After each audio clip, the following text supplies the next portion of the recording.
Kota TV, senang sekali ya kita kembali tentunya menjumpai Anda dalam program spesial di KIK Tangsel. Senang sekali ya, hari ini saya berkesempatan untuk bergabung bersama dengan senior sekaligus orang tua kita ya, ada Pak Saleh dan juga Pak Uten. Edisi khusus mengenang Lord Rangga. Ya, nanti kita akan bahas selama 40 menit ke depan sebagai sosok sahabat dan juga influencer sekaligus sebagai tokoh publik di Indonesia yang sempat menggembarkan dengan idenya Sunda Empire. Dan senang sekali pemirsa di hadapan kita juga telah hadir dua narasumber kita, ada Kang Uten Sutedi selaku budayawan dan juga sahabat Lord Rangga. Assalamualaikum Kang Uten. Waalaikumsalam warahmatullahi wabarakatuh. Sehat? Alhamdulillah. Alhamdulillah. Terima kasih sudah hadir ya Kang Uten ya. Ini posisinya diambil dulu ya. Dibalik. Dibalik dulu. Kemudian senang juga sudah hadir kita juga orang tua kita sekaligus tokoh masyarakat Tangsel, ada Pak Haji Saleh. Assalamualaikum Pak Haji. Wabarakatuh. Sehat juga Pak Haji? Alhamdulillah sehat. Alhamdulillah. Terima kasih banyak juga sudah mau hadir kembali di program KIK Tangsel kita. Mungkin sebelum kita membahas soal tokoh-tokoh apa pemikiran-pemikirannya, kemudian juga sosok Lord yang seperti apa, kita perlu informasi juga pemirsa, seharusnya akan hadir juga narasumber yang lain ya, Pak Uten. Ini selaku pimpinan BIP 45 sekaligus pemarkasa penjaga keamanan Asia Tenggara ya.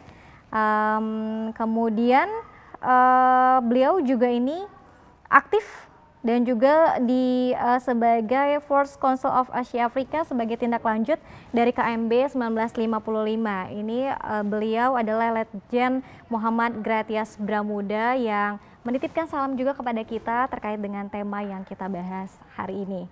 Mungkin sebelum kita membahas pemikirannya, boleh menyampaikan duka terlebih dahulu nih Pak Uten dan Pak Saleh sebagai sahabat Lord juga.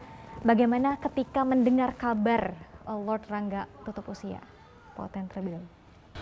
Ya, sebelumnya saya mengucapkan terima kasih ke Ibu Dea ya, yang telah mengambil posisi saya sebagai host, dan memang saya ketika mendengar Lord itu wafat lewat grup yang ada di lingkungan kita ya, itu sempat nggak percaya ya, nggak percaya sama sekali, nggak percaya karena itu saya terima kan hari Rebo ya, hari Minggu itu saya masih kontak dia. Ada gitu. komunikasi ya. Masih video call ya tentang rencana kita waktu itu mau ke Gunung Padang ya untuk syuting di atas Gunung Padang, sekaligus mau dari Gunung Padang rencananya mau ke lokasi bencana Cianjur itu. Selain juga memang ada beberapa pembicaraan untuk manggung bersama di Cirebon dalam rangka power speaking itu.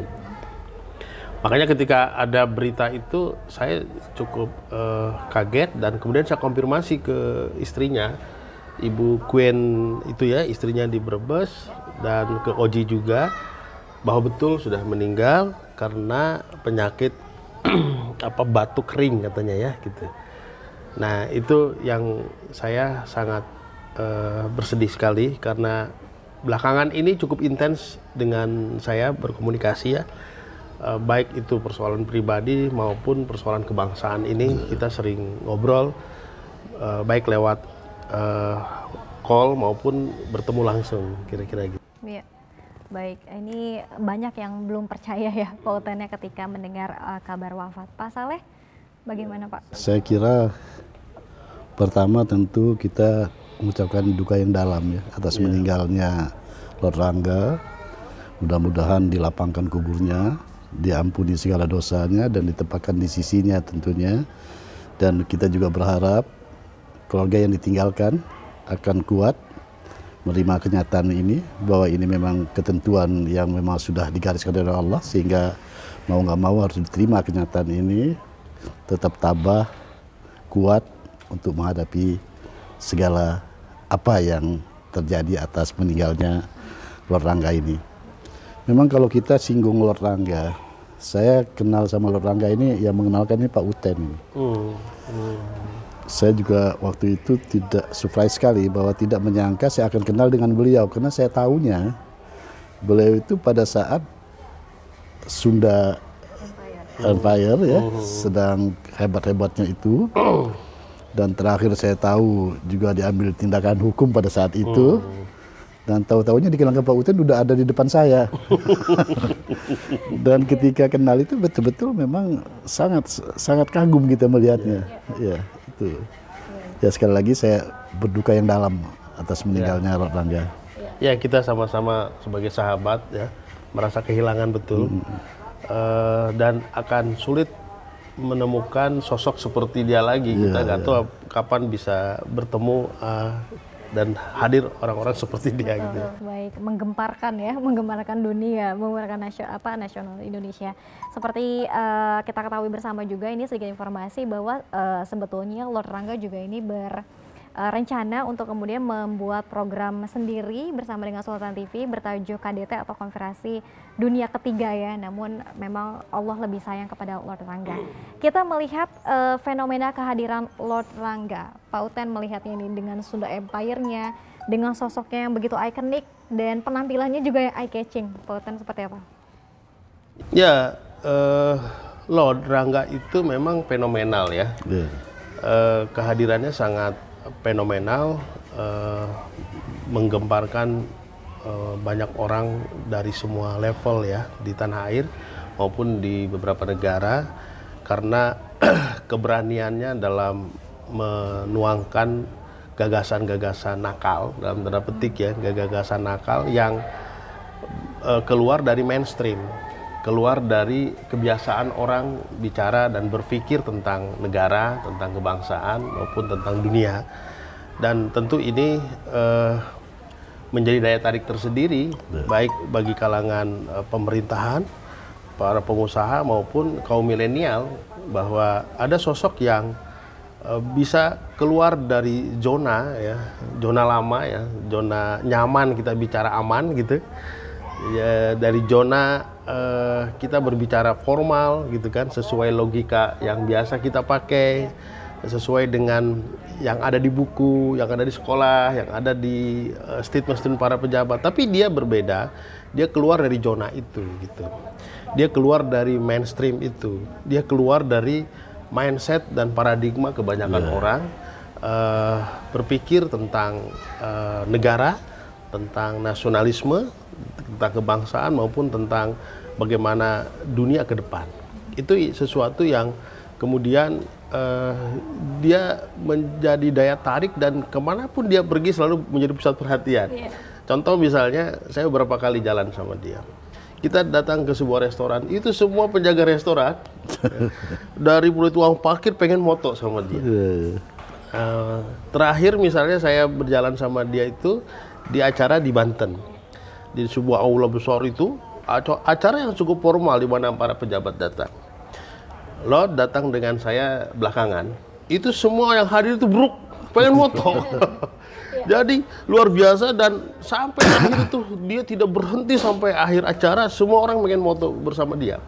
Yang lucunya ketika acara selesai kita pulang, ada polisi dan tentara yang memang waktu itu acaranya memang skala nasional, mau ada kehadiran Pak Presiden. Jadi sistem protokol keamanannya skala mengamankan presiden gitu. Jadi ada Kapolda, ada beberapa tentara gitu ya. Itu juga ingin moto semua sama Lord gitu kan.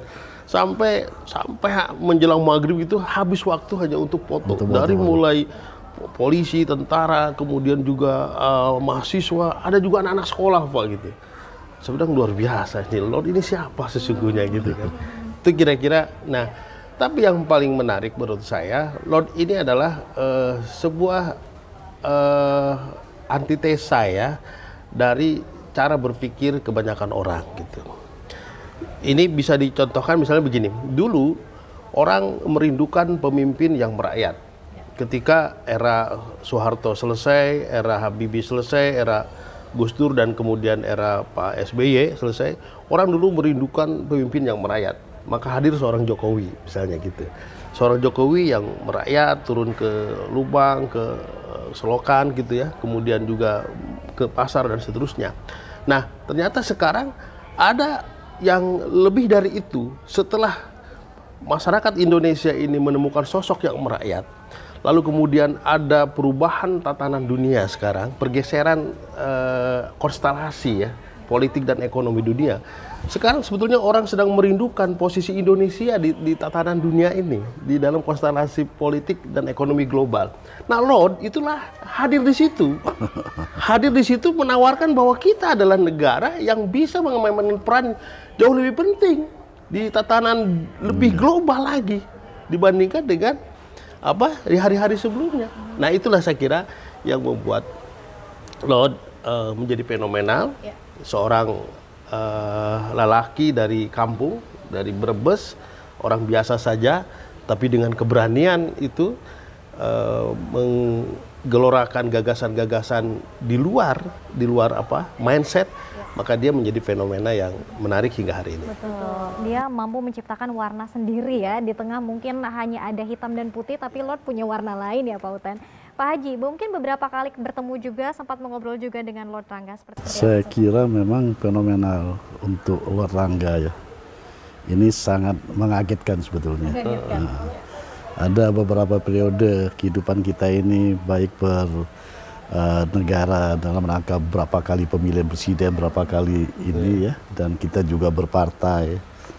Fenomena seperti ini baru kita temukan. Saya terus terang sangat-sangat kaget.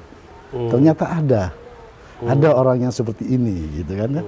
Makanya ketika ada pertemuan di sini di Kik Tangsel pada saat itu, saya tergerak hati saya bertanya kepada Lord Rangga ini sebetulnya dari mana, sekolahnya di mana, anak siapa dan apa, kenapa bisa cerita ini, kan gitu. Itu sempat saya tanya. Karena memang saya harus lebih pasti. Kalau saya banggakan Lord nanti, saya ada alasannya, gitu kan. Katanya, tapi ternyata memang jawabannya masih rasional. Jawabannya rasional bahwa ini, walaupun ini, tapi paling tidak Lord ini akan membukakan wawasan untuk kita di Indonesia ini, bahwa ternyata kita yang ada ini, apa yang kita banggakan selama ini, masih ada orang-orang yang mesti kita banggakan juga. Itu saya kira Lord Rangga itu. Iya, tidak hanya berpesan untuk Pak Indonesia, untuk khususnya Banten sendiri juga ini banyak ya berpesan Lord untuk masyarakat dan juga Provinsi Banten. Kemudian menggemparkannya ini karena Sunda Empire-nya ya Pak Uten ya. Kenapa sih kemudian Lord, kalau Pak Uten mungkin bisa membaca atau menafsirkannya, membawa Sunda, idiom Sunda itu, mengapa demikian? Ya, memang ia mulai lahir dan dikenal oleh banyak orang dengan Sunda Empire-nya. Dengan Sunda Empire yang diorganisir cukup rapi, ada susunan pengurus dan segala macam, ya itu. Ternyata kan Sunda Empire itu kemudian dianggap quote and quote ancaman ya. Karena dia terorganisir dengan baik. Bukan hanya personal, tapi Sunda Empire itu sebuah organisasi. Ada pengurusnya, ada pasukannya dan strukturnya, ada strukturnya. Dan ini ternyata oleh pemerintah itu dianggap sebagai quote and quote ancaman yang bisa mengganggu, mungkin mengganggu stabilitas politik, ekonomi, maupun mengganggu kemapanan berpikir. Kemapanan berpikir banyak orang di tanah air ini tentang kok ada sesuatu yang mengklaim organisasi ini mengklaim dirinya jauh lebih besar dari negara ya. Dan itu sesuatu yang dalam pandangan politik pemerintah mungkin berbahaya. Karena itu kemudian dibubarkan dan para pengurusnya dipenjara, termasuk Lord Rangga. Nah Lord Rangga memang dia salah seorang pemikirnya di situ, ya, salah seorang pencetusnya. Karena itu setelah dia dipenjara, dia tidak berhenti menggelorakan semangat atau spirit of Sunda Empire itu, tapi dalam bentuk yang lain, dalam bentuk dia mendeklar pribadi, ya, tanpa organisasi, gitu kan, tanpa struktur, dia mendeklar dirinya sebagai kekuatan baru, yaitu sebagai pemangku bumi dan pemimpin tatanan dunia baru. Ini sebetulnya sesuatu yang luar biasa. luar biasa, bukan hanya dari segi nama, tapi keberanian untuk mendeklar jabatan itu dahsyat sekali. Kalau kata tadi Pak Uten bilang beliau adalah dari Brebes, dari kampung, tapi kenapa sih punya keberanian yang sedemikian rupa itu untuk kemudian mengubah dunia lah, muncul sebagai penggempar kan? Kenapa demikian Pak Uten? Ya, kita pernah tanya di program Quick Tangsel itu bagaimana back mind-nya atau latar belakang dia bisa memiliki keberanian itu dan punya gagasan untuk mengubah dunia dengan kekuatan personalnya gitu kan. Nah, ternyata kan memang dia punya terah yang bagus ya. Artinya terah dari para pengakuan beliau ya, terah dari Kesultanan Banten, dari Sunan apa namanya Sunan bukan dari Sunan Gunung Jati ya, dari Sunan Gunung Jati, dan dia juga secara pribadi cukup intens mendalami religiusitas ya dan kebatinan. Bahkan dia pernah cerita ke kita di sini, pernah puasanya itu sampai 21 tahun gitu. 23 tahun. 23 tahun. Puasa non-stop. Sampai kemudian dia mencapai taraf spiritualisme pribadinya itu sampai sekarang. Jadi kalau Anda perhatikan misalnya, sebetulnya kalau sedang dia berbicara itu seperti ada kekuatan lain gitu loh. Sehingga orang yang mendengarkannya seperti terhipnotis ya? Ya bisa begitu, ada kekuatan lain seperti bukan dia yang bicara. Oke. Gitu. Jadi dan kemudian cara bicaranya itu tidak terstruktur, tidak berdasarkan literasi, ya kan? Tidak terkonsep, tidak konseptual. Karena itu kemudian sebagian besar orang menganggap pemikiran-pemikiran beliau itu adalah halu gitu loh, mimpi gitu loh. Boleh dibilang begitu. Lalu orang menganggapnya sering tampil di TV dan di mana-mana sebagai hiburan saja. Bukan sebagai sebuah sosok yang membawa kebenaran. Tapi bagi saya tidak. Bagi saya dia adalah sosok yang membawa kebenaran yang belum selesai.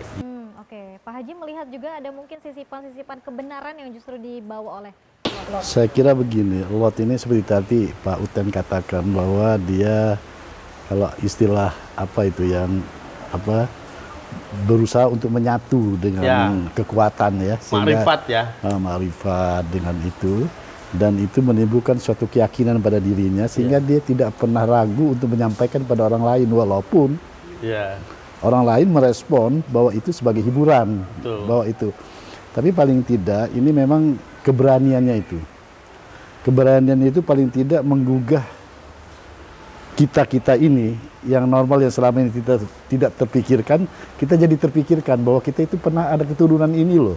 Nah, yang diceritakan sama Lord Rangga. Dia kait-kaitkan. Artinya kita ini memang Sunda ini Sunda Empire. Sunda ini bagaimana? Ini loh. Kan gitu. Akhirnya kita terinspirasi juga dan tergugah hati kita bahwa kita harus mengetahui tentang itu. Nah, saya kira di antara kita yang mendengar itu di Indonesia ini pasti sudah ada yang penasaran, dia cari kebenaran itu sampai di mana. Dengan perantara apa yang disampaikan oleh Rangga ini. Gitu. Sebagian orang-orang yang sepintas mendengar ya mungkin hanya untuk hiburan. Tapi ada juga orang yang betul-betul mendengar itu dia sebagai inspirasi untuk menggali lebih jauh. Itu. Saya membacanya malah Lord itu sebagai pembuka pintu ya. Pembuka pintu dari kotak Pandora yang selamanya tersembunyi. Tentang banyak hal sejarah, fakta-fakta sejarah, peristiwa sejarah yang disembunyikan. Termasuk juga fakta-fakta keilmuan dan kebenaran yang disembunyikan, baik dalam sejarah nasional maupun dalam sejarah dunia. Tapi intinya begini, Lord itu ingin mengatakan kepada dunia bahwa Indonesia ini negara hebat gitu loh, bangsa yang luar biasa, bangsa yang menjadi ibu dari semua bangsa-bangsa di dunia, di mana peradaban pertama di muka bumi ini itu, kalau saya tangkap nih dia dan kemudian saya baca buku beberapa buku itu berasal dari Nusantara. dari kalau kita lebih mengerucut lagi, apa yang dia sebut dengan Sundaland itu, gitu loh. Karena itu dia membuat Sunda Empire itu. Sebetulnya kan diambil dari semangat Sundaland. Jadi Sunda itu bukan suku, bukan bahasa, bukan budaya, bukan seni, tapi Sunda itu adalah sebuah value, nilai-nilai peradaban, bahkan nilai-nilai keyakinan. Jadi kalau diartikan Sunda itu san itu cahaya, da itu bahasa Sanskerta itu artinya agung. Jadi cahaya yang agung. Makanya ada agama keyakinan itu yang namanya Sunda Wiwitan. Jadi cahaya yang agung yang pertama, Wiwitan itu mula-mula atau pertama. Jadi kalau kita mengartikan Sunda secara general seperti itu, adalah peradaban pertama di muka bumi itu adalah Sunda yang didasari oleh keyakinan kepada cahaya agung itu ya Tuhan itu. Kira-kira itu.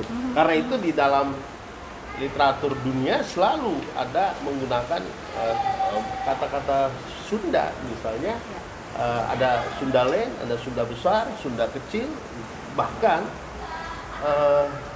Lord menerjemahkannya bahwa Sunda besar itu ya dunia ini, Sunda kecil itu adalah Asia dan Nusantara, kira-kira gitu. Jadi kira-kira dan itu dibenarkan di dalam beberapa literasi tingkat dunia, misalnya di buku Eden and the Ace, karangan Stephen Oppenheimer, itu juga dijelaskan. Ada juga buku yang hasil penelitian selama 30 tahun oleh Profesor Dr. Aryo Santos, judulnya The Lost Atlantis. Jadi Atlantis yang hilang, surga yang hilang. Itu jelas betul ada fakta-fakta ilmiah yang menunjukkan bahwa Nusantara ini adalah tempat di mana peradaban umat manusia itu pertama kali dibangun dan dilahirkan. Kira-kira gitu. Ya, itu saya kira itulah yang saya maksud tadi, bahwa keberadaan Lord Rangga ini dengan keberaniannya, walaupun apakah dia keberanian bergabung atau berani ini karena memang power syndrome atau apa dan lain sebagainya, tapi paling tidak membuka pemikiran, menumbuhkan inspirasi bagi warga negara yang lain untuk mencari tahu lebih jauh. Contoh Pak Uten mengetahui sejarahnya ini, ternyata itu setelah Lord Rangga. Kalau Lord Rangga nggak ada, Lord Rangga mungkin nggak pernah dipelajari itu juga kan itu. Jadi dan bukan hanya Pak Uten, semua warga-warga yang lain itu mempelajari, dan tidak menutup kemungkinan ini akan nanti muncul Lord Rangga yang kedua. Tidak menutup kemungkinan setelah dipelajari ini. Dan bukan hanya itu Pak Haji, bukan hanya secara teoritis yang ditulis oleh para profesor tingkat dunia, tapi juga fakta-fakta historis maupun artefak-artefak yang ada itu menunjukkan bahwa kita memang bangsa yang hebat. Misalnya karena itu Desember ini sebetulnya kita ada jadwal dengan Lord itu syuting di Gunung Padang. Gunung Padang Cianjur itu salah satu gunung tertua di bumi ini, lebih tua dari Borobudur. Di sana sebuah gunung yang menunjukkan ada teknologi tinggi di sana, ada peradaban tinggi di sana, yang menurut banyak ahli memang itulah tempat di mana peradaban Nusantara itu terbangun di sana.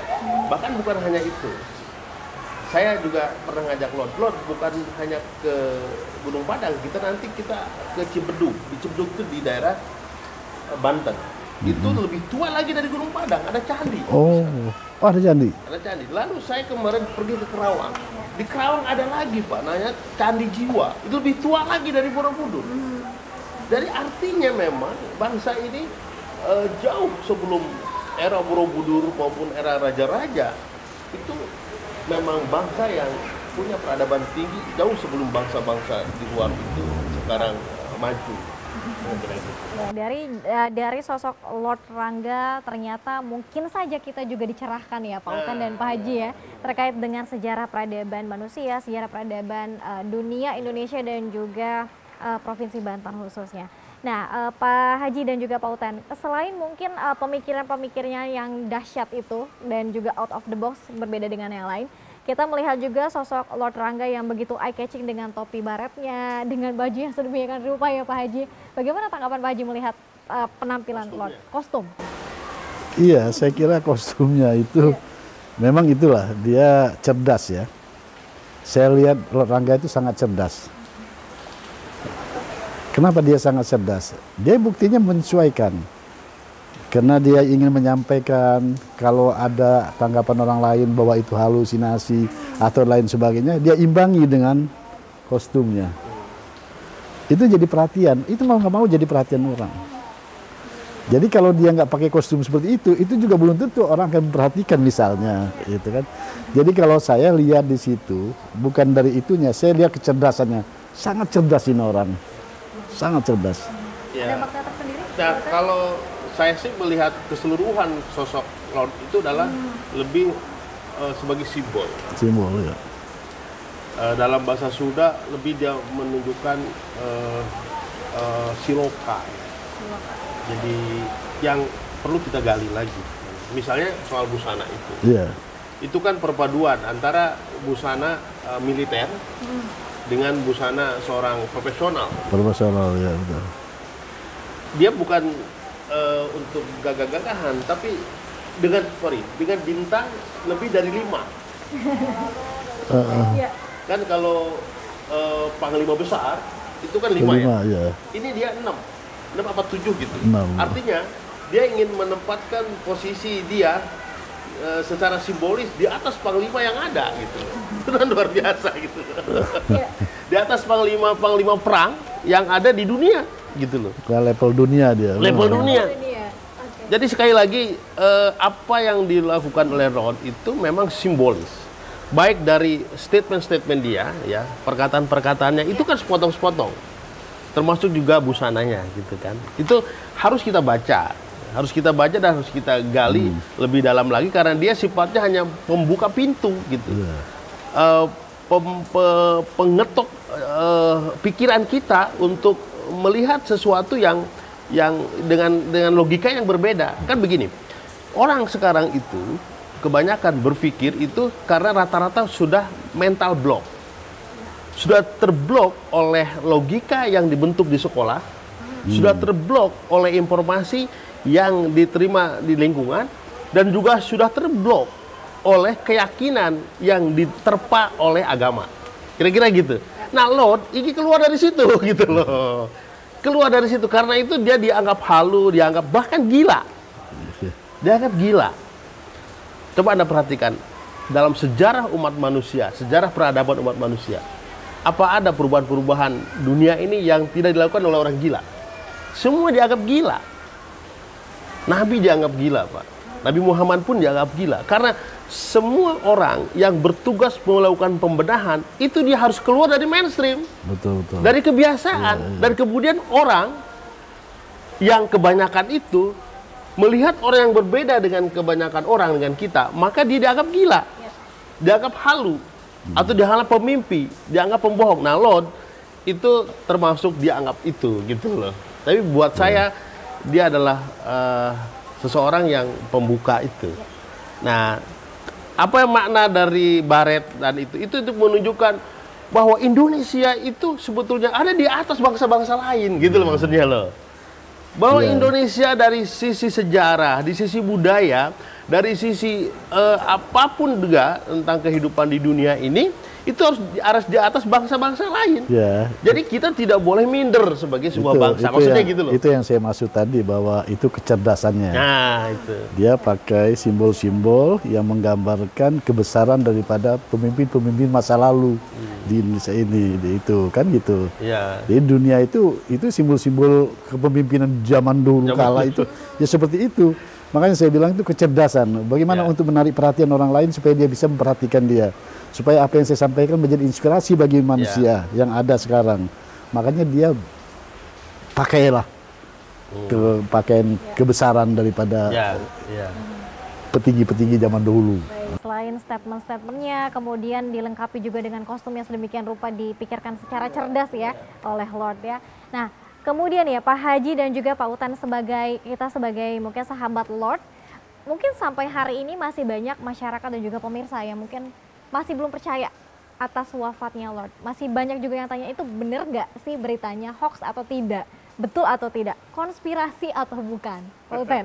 Kalau hoax dan bertidak itu kan sudah terjawab ya, bahwa itu memang Lord memang sudah wafat ya, sudah meninggalkan kita semua, dan mudah-mudahan amal baiknya diterima oleh Allah Subhanahu wa taala dan diampuni segala kekurangan dan dosa-dosanya.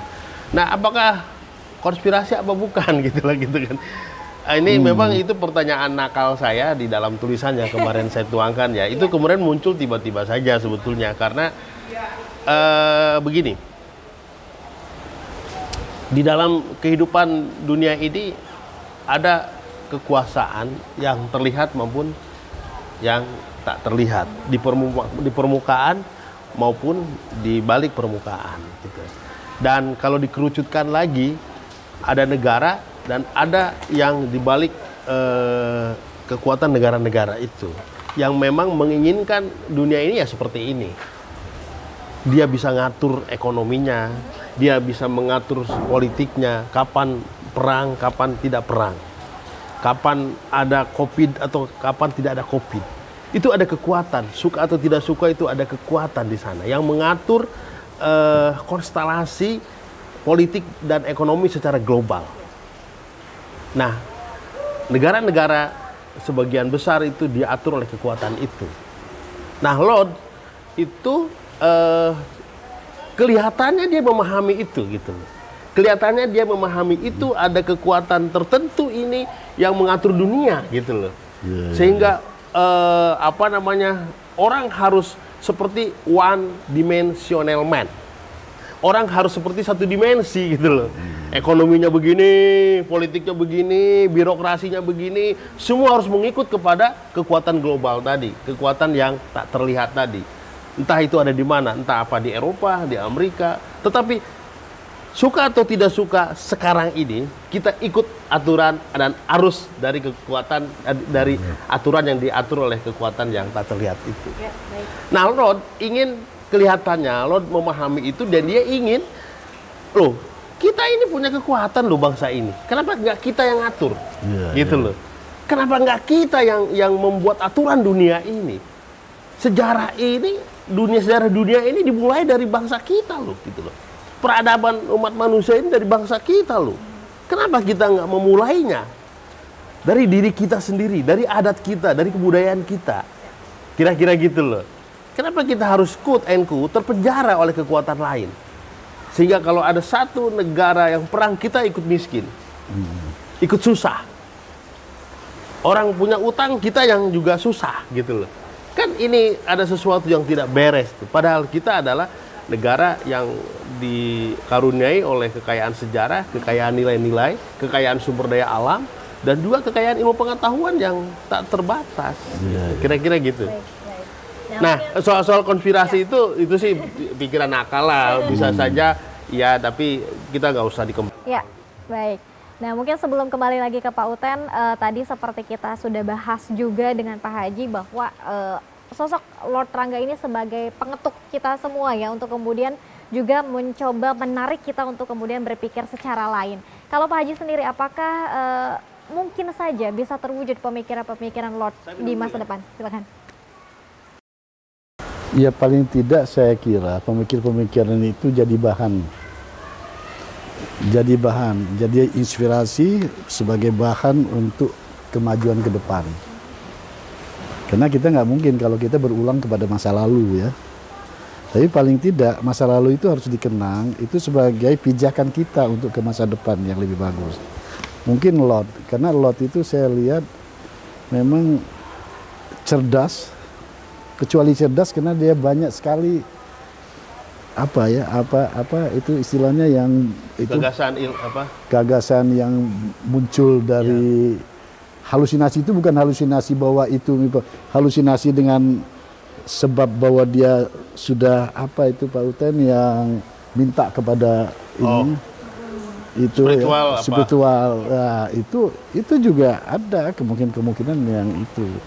Saya kira itu. Jadi dia ingin menggugah kita, menginspirasi kita supaya kita berpikir bagaimana mengubah tata cara, tata kehidupan kita ke depan ini untuk lebih baik.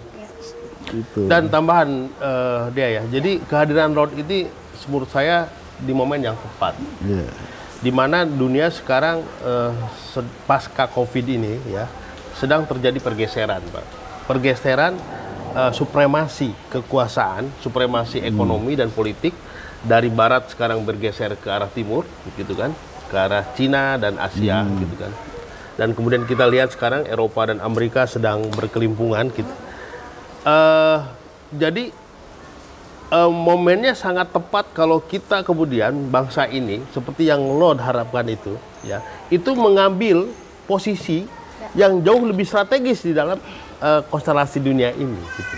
Iya. Dan sekarang sudah mulai tanda-tanda itu, di mana misalnya Amerika sudah mulai tergantung kepada kita dari sisi sumber daya alamnya, Rusia juga begitu, Cina juga sudah merapat ke Republik kita, dan juga Pak Presiden kita juga sudah berani mengambil keputusan-keputusan yang mandiri gitu dari sisi ekonomi. Artinya memang apa yang dipesankan Lord itu secara perlahan-lahan memang sedang berjalan gitu loh. Sedang berjalan di mana supremasi ekonomi dan global dunia ini sedang bergeser dari barat ke timur gitu.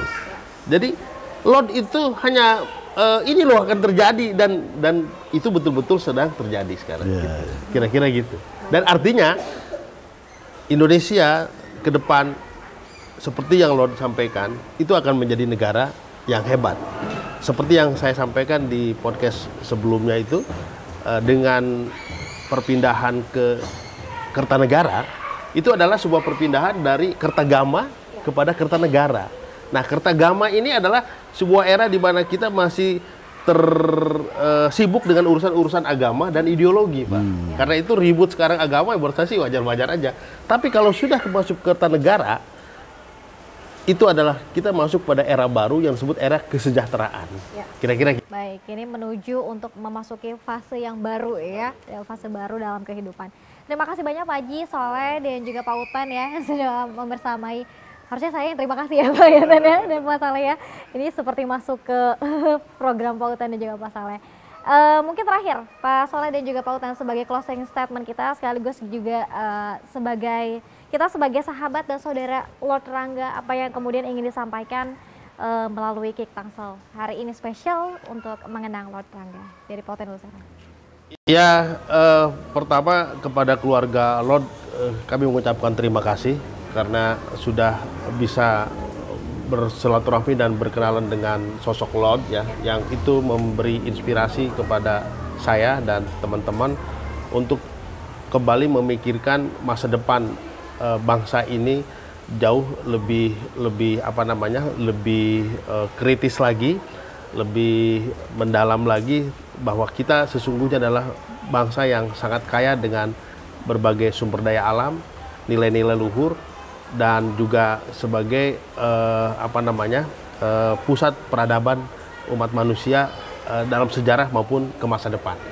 Dan Lord membuka pintu untuk kita semua tentang bagaimana kita harus melakukan sesuatu hari ini dan ke depan. Terima kasih. Terima kasih banyak Pak Utan, Sutandi. Pak Haji, silakan. Saya kira saya ulangi lagi bahwa kita cukup berduka cita yang dalam ya.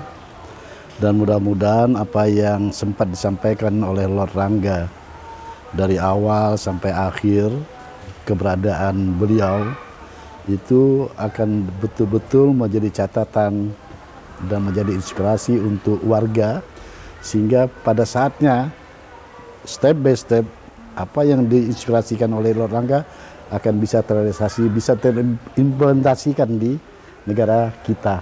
Mudah-mudahan, amin. Amin. Baik, sekali lagi terima kasih Pak Haji Saleh Asnawi dan juga Pak Uten yang sudah membersamai kita dalam program KIK Tangsel spesial mengenang Lord Rangga. Seperti harapan-harapan kita bersama bahwa semoga Lord diterima di sisi terbaik di sisi Allah Subhanahu wa taala, dan kami ucapkan juga terima kasih kepada keluarga dari Lord yang juga sudah mendukung penuh juga ya Sultan TV dan juga program KIK Tangsel selalu, karena memang sudah sering sekali bersilaturahmi dan juga berdiskusi pemikiran-pemikiran untuk masa depan dunia dan juga Indonesia. Terima kasih pemirsa atas kebersamaan Anda. Tentunya nanti kita akan hadir kembali dalam program KIK Tangsel dalam tema-tema menarik lainnya. Akhir kata, saya Delin Tawogi beserta seluruh kerabat kerja pamit undur diri. Terima kasih atas kebersamaan Anda. Wassalamualaikum warahmatullahi wabarakatuh.